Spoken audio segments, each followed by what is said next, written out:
दोस्तों, आपने यंग और स्टाइलिश क्रांतिकारी फ्रैंक ब्राजील का नाम तो जरूर सुना होगा। क्या नहीं सुना? तो आपने क्रांतिकारी शेर सिंह का नाम सुना होगा, आई थिंक वो भी नहीं सुना। तो आपने महान शहीद क्रांतिकारी उधम सिंह का नाम तो जरूर सुना ही होगा। आज 26 दिसंबर को देश उनकी 125वीं जयंती मना रहा है। क्यों? महान क्रांतिकारी उधम सिंह ने इंग्लैंड में जाकर जनरल ओ डायर को मौत के घाट उतारने पर अपना नाम मोहम्मद राम सिंह आजाद बताया था। क्यों? जलियांवाला बाग हत्याकांड के 21 वर्षों बाद उन्होंने जनरल ओ डायर को मारा। क्यों? उनके इतने सारे नाम थे। जानने के लिए देखिए ये वीडियो।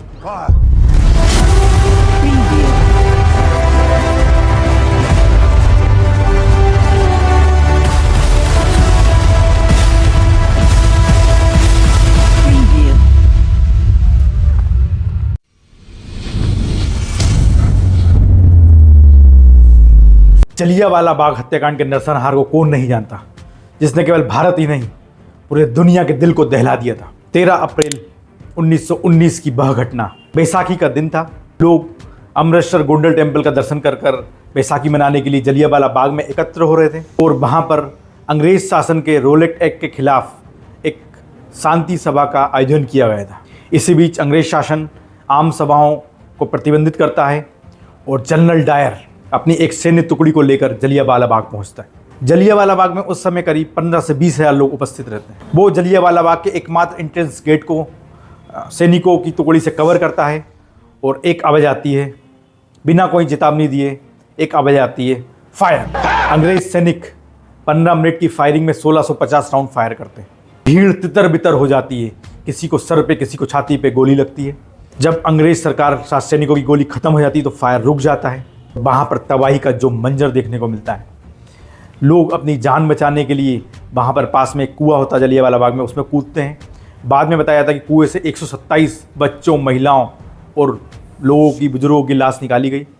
कुछ लोग जलियांवाला बाग की दीवार को चढ़कर फाड़ने की कोशिश करते हैं, लेकिन अंग्रेज सैनिक उन्हें भी अपनी गोलियों से निशाना बनाते हैं। आज भी जलियांवाला बाग की दीवार पर अंग्रेज सैनिकों के, अंग्रेज शासन के घृणा कत्ल के निशान आज भी दिखाई देते हैं। और इसी भीड़ के बीच रहता है 20 वर्षीय शहीद क्रांतिकारी उधम सिंह।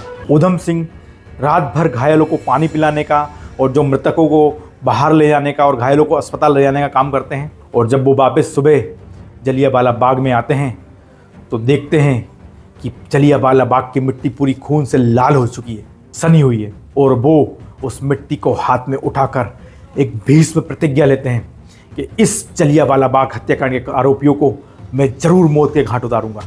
भीष्म प्रतिज्ञा लेते हैं और यही शहीद उधम सिंह की लाइफ का टर्निंग पॉइंट होता है। यहाँ से वो गदर रिवॉल्यूशनरी ज्वाइन करते हैं, गांव-गांव जाते हैं, लोगों में देश भावना और क्रांति की अलख जगाते हैं। इसी बीच उनकी मुलाकात सैफुद्दीन किचलू और सरदार मोटा सिंह से होती है, जो कि एक काफ़ी बड़े नेशनलिस्ट और रिवॉल्यूशनरी होते हैं। शहीद उधम सिंह का जन्म पंजाब के सिंगरूर प्रांत के सुनाम नामक गांव में हुआ था। जन्म के 2 साल बाद ही उनकी माता की मृत्यु हो गई थी। अच्छी शिक्षा के लिए उनके पिता तेहाल सिंह उन्हें अमृतसर लाते हैं और बाद में 1907 में उनकी भी मृत्यु हो जाती है। तब साधु सिंह, उनके बड़े भाई, और छोटे भाई उधम सिंह, दोनों की परवरिश पतलीगढ़ के सेंट्रल खालसा ऑर्फनेज में होती है। और उसके बाद जलियांवाला हत्याकांड से वो क्रांतिकारी बनते हैं। इसके बाद 1924 में मेक्सिको होते हुए वो US, United state of America जाते हैं। सैन फ्रांसिस्को में गदर मूवमेंट को मजबूत करने का कार्य करते हैं। कुछ ही सालों में वो 4 कॉन्टिनेंट और 20 से ज़्यादा देशों की यात्राएं करते हैं। ये यात्राएं वो भारत में हो रहे अंग्रेज शासन के अत्याचार को दुनिया को बताने के लिए और क्रांतिकारियों के लिए पेशा और हथियार जुटाने के लिए करते हैं। 1927 में उन्हें पता पड़ता है कि जनरल डायर की ब्रेन हेमरेज से मृत्यु हो जाती है। एग्जैक्टली जलियांवाला बाग हत्याकांड के आरोपी 2 थे, जो कि दोनों डायर थे। एक था जनरल डायर, जिसने जलियांवाला बाग में जो उस समय जिन्होंने सैनिकों को गोली चलाने का आदेश दिया था, और एक था lieutenant general Michel O Dyer, जो कि उस टाइम पंजाब सरकार में लेफ्टिनेंट हुआ करते थे। उधम सिंह का और सभी का मानना था कि लेफ्टिनेंट मिशेल ओ डायर ने ही जनरल डायर को गोली चलाने के आदेश दिए थे। इसके बाद जलियांवाला बाग हत्याकांड के बाद अंग्रेज प्रशासन मिशेल ओ डायर को इंग्लैंड जो कि लंदन में शिफ्ट कर देती है, प्रमोशन करके लंदन में शिफ्ट कर देती है। तो अब उधम सिंह का एकमात्र उद्देश्य जनरल ओ डायर को मौत के घाट उतारना था। 1927 में उधम सिंह वापस भारत आते हैं, एंटी कॉलोनियल मूवमेंट को सपोर्ट करते हैं, लेकिन वो कुछ गन और हथियार लेकर भारत आते हैं तो अंग्रेज प्रशासन को पंजाब में गिरफ्तार कर लेता है। 5 साल की जेल की सजा होती है। जेल में भी वो अपने क्रांतिकारी मानसिकता, रिवॉल्यूशनरी आइडियोलॉजी को जारी रखते हैं। अंग्रेज शासन उनसे परेशान होती है और जेल शिफ्ट करती है। बाद में मियाँ वाली जेल जो कि पाकिस्तान में है, उसमें उनको शिफ्ट किया जाता है, जहाँ उनकी मुलाकात भगत सिंह से होती है। दोस्तों, कहा जाता है कि भगत सिंह और उधम सिंह दोनों की आइडियोलॉजी सेम थी। उधम सिंह जब भगत सिंह से मिलते हैं तो उनके विचार से बहुत ज़्यादा प्रभावित होते हैं और उनको अपना गुरु मान लेते हैं। बाद में 1931 में उधम सिंह जी की रिहाई होती है।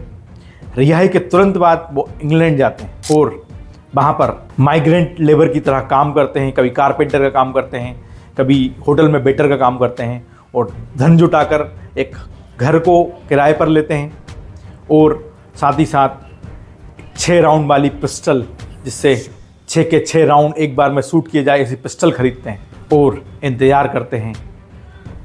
और दोस्तों, 13 मार्च 1940 को उनकी इंतज़ार की घड़ी ख़त्म होती है। उन्हें पता लगता है कि लंदन के कैक्सटन हॉल में ईस्ट इंडिया की एक मीटिंग होने वाली है, जिसमें जनरल मिशेल ओ डायर को गेस्ट के रूप में आना होता है।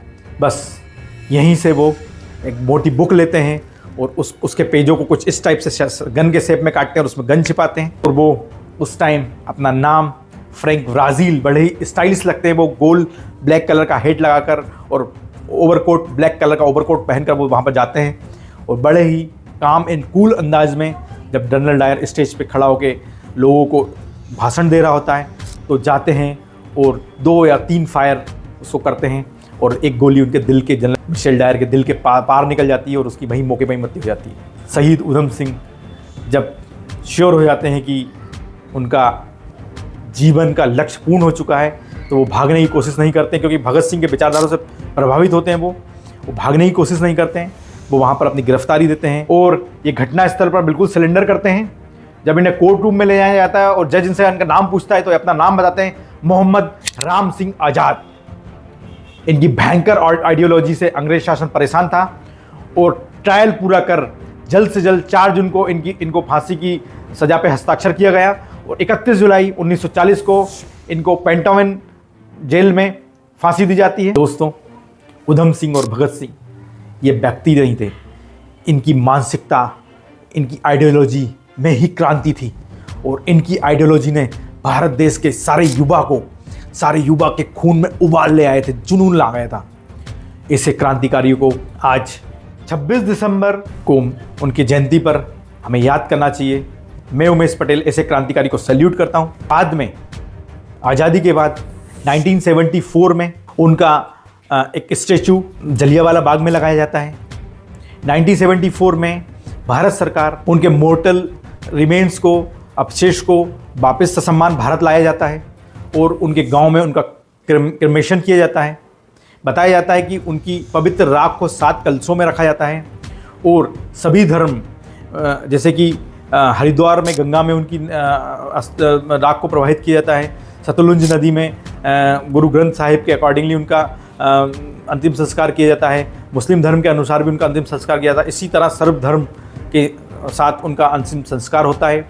एक कलश उनके गांव में जो शहीद उधम सिंह कॉलेज है उसकी लाइब्रेरी में रखा जाता है। एक कलश जलियांवाला बाग में उनकी मूर्ति, जहाँ पे प्रतिमा का अनावरण होता है, वहाँ पर रखा जाता है। इस तरीके से लोग उनको श्रद्धांजलि और सम्मान देते हैं। और उत्तराखंड में भी एक डिस्ट्रिक्ट है उधमपुर, जो कि इन्हीं के नाम पर बनाया गया है। आज मैं उमेश पटेल शहीद उधम सिंह की 125वीं जयंती पर उन्हें प्रणाम करता हूँ, भावभीनी श्रद्धांजलि देता हूँ। जय हिंद, जय भारत, वंदे मातरम।